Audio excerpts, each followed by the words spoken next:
బాపట్ల, ఒంగోలు, నెల్లూరులలో పుట్టినానని అన్నారు. మీకు మామూలుగానే కామన్ సెన్స్ ఉండదు. మీకు బాపట్లలో ఆయన పుట్టారు, నెల్లూరులో పెరిగారు. వాళ్ళ తండ్రి ఉద్యోగ రీత్యా రకరకాల ఊర్లు మారడం వల్ల ఈ ప్రతి ఊర్లో నాకు అనుబంధం ఉంది అనే విషయాన్ని చెప్పిన మీకు ఏది ఎక్కదు. నెక్స్ట్ విషయం ఇంకోటి బాప్తిసం తీసుకున్నాను, మరి మళ్ళా వచ్చి సనాతన ధర్మం. ఇప్పుడు బాప్తిసం ఆయన చిన్నతనంలో తన ఫ్రెండ్ తీసుకెళ్లి తీయించాడు బాప్తిసం అని చెప్పాడు. ఈ రోజు ఆయన హిందూగానే ఉన్నారు, తెలియకుండా కొన్నిసార్లు ఫ్రెండ్స్ ద్వారా వెళ్ళినప్పుడు బాప్తిజం అయినాని అన్నారు. దాంట్లో పెద్దగా ఎత్తుక్కొని లాక్కొని పిక్కునేది ఏమి ఉండదు. రెండోది వచ్చేసి ఇందాక పీడిఎస్ రైస్ పట్టుకున్నారు అన్నారు. పీడిఎస్ రైస్ పట్టుకుంటే మంచిదే కదా, అందులో తప్పేం లేదు కదా. తర్వాత ఇందాక బాలకోట సార్ కూడా ఒక మాట అన్నారు, కలిసి రావచ్చు కదా అందరూ, ఎందుకు వేరువేరుగా వచ్చారని. నిన్న ఆయన కర్నూలుకి వెళ్లాల్సింది. ఆయన కర్నూలు పర్యటన ఉంది.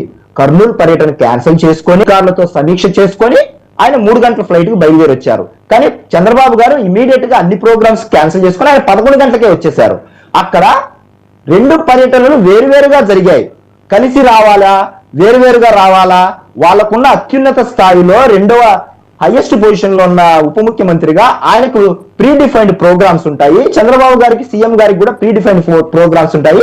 అన్ని క్యాన్సిల్ చేసుకొని రివ్యూ చేసుకొని వెంటనే రావడం జరిగింది.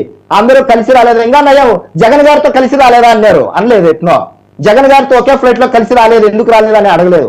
కొన్ని క్వశ్చన్లకు అసలు కామన్ సెన్స్ కలిగిన జగన్మోహన్ రెడ్డి గారి స్థాయిలో ఇంకా ప్రజల్లోకి వస్తున్నట్టేనా? ఖచ్చితంగా ఫిబ్రవరి నుంచి ప్రజల్లోకి ఆయన వస్తున్నారు. ఫిబ్రవరి నుంచి ప్రజల్లోకి వచ్చి చప్పట్లు కొట్టుకోవడం, శవరాజకీయాలు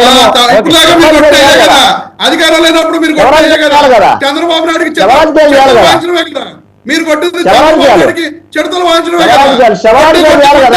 30 సీట్లు పోటీ చేస్తాం, 21 సీట్లు 21 సీట్లు తీసుకున్నారు. 21 సీట్లు తీసుకున్నారు. 6 మంది 7 మంది ఊదారు. చంద్రబాబు నాయుడు కదా, వారసత్వ రాజకీయాలు చేయమని చెప్తా అది మీ రాజకీయం.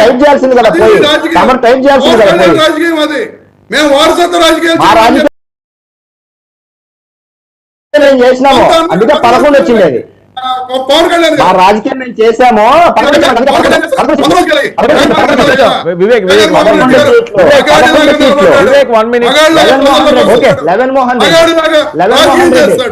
మీ పవన్ కళ్యాణ్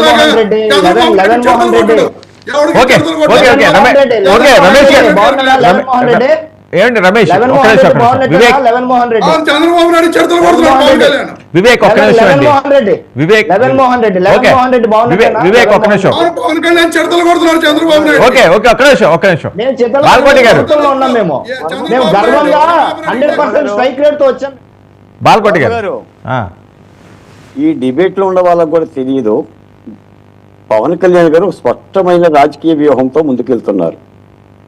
ఆయన రాష్ట్రంలో ఉన్న సమస్యల్ని తెర మీదకు తెస్తున్నారు, వాటిని ప్రభుత్వ దృష్టికి తీసుకెళ్తున్నాడు. చర్యలు తీసుకోలేకపోతున్నామని కూడా వాపోతున్నాడు. ఒక కొంగొత్తగా ఒక వ్యూహంతో వెళ్తున్నాడు. సార్, రాజకీయ పార్టీగా ఆయన వెళ్ళొద్దని నేను అన్నాను, కానీ నేను అనేది ఏంటంటే ఆయన కూడా ప్రభుత్వంలో భాగం.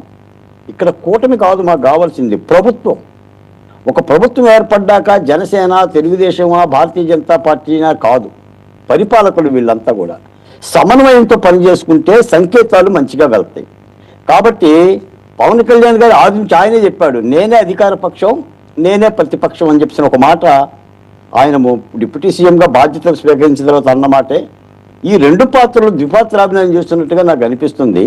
ఇప్పుడు మీరు క్షమాపణ చెప్పారు సార్, పలానోళ్ళు క్షమాపణ చెప్పాలని బాధ్యతాయుతంగా మీరున్నారు. క్షమాపణ చెప్పినట్టే పనిగట్టుకొని ప్రెస్ మీట్ పెట్టి చెప్పనక్కర్లా. వాళ్ళంతా కుమిలి పోతున్నారు, పశ్చాత్తాపడుతున్నారు. ఇప్పుడు చైర్మన్ గారు కూడా తప్పు జరగలేదని అంటల్లా, యువ గారు కూడా అంటల్లా, సాక్షాత్ ముఖ్యమంత్రి అంటల్లా. ఈ రోజు ఏంటంటే పని కట్టుకొని పేరున కొన్ని పేర్లు ఉదహరించి మీరు చెప్పాలని మాట్లాడటం అని అంటే ఏదో రాజకీయ ఒక ఎజెండాగా పోతున్నారంటే నాకు అనిపిస్తుంది. ఓకే. సరే ఈ రోజు బయటపడకపోయినా కూడా ఇంకా 4 రోజుల కన్నా ఓకే, రమేష్, బయట రాజకీయ పార్టీ విధానం మాట్లాడండి. దానిలో తప్పని కూడా నేను అన్నా. ఇక్కడ ఇప్పుడు ఇంకో విషయం ఎన్నికల కూడా కోసం ఉంది. కలిశారు. మీరు ఇక్కడ అర్థం శాశ్వతంగా చేసుకున్నారు. కలయిక కాదు కదా ఎన్నికల బాలకోట కోసం గారు కలవటం అంటే రేపు పొద్దున బాలకోట గారు ఒక నిమిషం. ఆలోచన కూడా గారు, ఆ పార్టీ ఇక్కడ శ్రేణుల్లో ఇంకో విషయం కూడా ఉంది. అనిపిస్తుంది. రోజున చెప్పండి. నీ డిబేట్ లో చంద్రబాబు నాయుడు గారు వెళ్ళినప్పుడు మాట్లాడుతున్న బిఆర్ నాయుడు గారు అదే చంద్రబాబు మాట్లాడుతున్నారు నాయుడు కదా. గారితో పాటు ఉన్నారు. పవన్ కళ్యాణ్ గారు వెళ్ళినప్పుడు బిఆర్ నాయుడు గారు లేదు. అదే ఈగో ఫీల్ అయ్యి వాళ్ళు పవన్ కళ్యాణ్ గారు ఆ బిఆర్ నాయుడు గారిని క్షమాపణ అడుగుతున్నారు తప్ప ఆయనకి ఏదో అదే క్షమాపణలో జగన్మోహన్ రెడ్డి గారితో వచ్చారు. మీ జగన్మోహన్ రెడ్డి గారితో ఉద్దేశం కలిసి కాదండి. వచ్చారు. క్లియర్ గా ఇక్కడ మీ ఇంకోటి కూడా జగన్మోహన్ ఇద్దరు రెడ్డితో పవన్ కలిసి కళ్యాణ్ వచ్చారు. మీ జగన్మోహన్ రెడ్డి గారితో కలిసి వచ్చారు. తప్పులు ఆ చేసే టైంలో వాళ్ళని జగన్మోహన్ గుర్తించాలి. రెడ్డితో కలిసి ఉన్నారు. బిఆర్ నాయుడు గారు జగన్మోహన్ రెడ్డి బిఆర్ నాయుడు కలిసి గారి ఉన్నారు. మా కమ్మ. అధినేత వేరే చౌదరి కలిసి గారి వచ్చారు కమ్మ. అందరూ.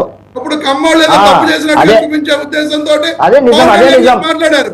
ఇవన్నీ కూడా మన మీడియాలో రాయించాడు అట్లనే. చేయకూడదని చెప్పి మన మీడియాలో మన ఆలోచించి విలువలు చెప్తూనే విశ్వసనీయ మీడియాలో రాయించండి. ఒక దుర్ఘటన మన విలువలు జరిగింది. విశ్వసనీయ ఆ మీడియాలో దుర్ఘటన రాయించండి. మన జరిగింది. విలువలు ఉదయ్ గారు ఏం చెప్తున్నారో ఒకసారి వినండి, ఇస్తాను. ఏం మాట్లాడకుండా మరి మేము మాట్లాడినప్పుడు ఇలా సరిపోలేదా? Right, okay. మేము మాట్లాడినప్పుడు అలాగే నొప్పి ఉంటుంది. Okay, okay. మేము మాట్లాడినప్పుడు అడ్డం పడితే అలాగే నొప్పి ఉంటుంది. రైట్, మాకు రైట్, కూడా. ఓకే, అది ఓకే. తెలియాలి కదా. అప్పుడు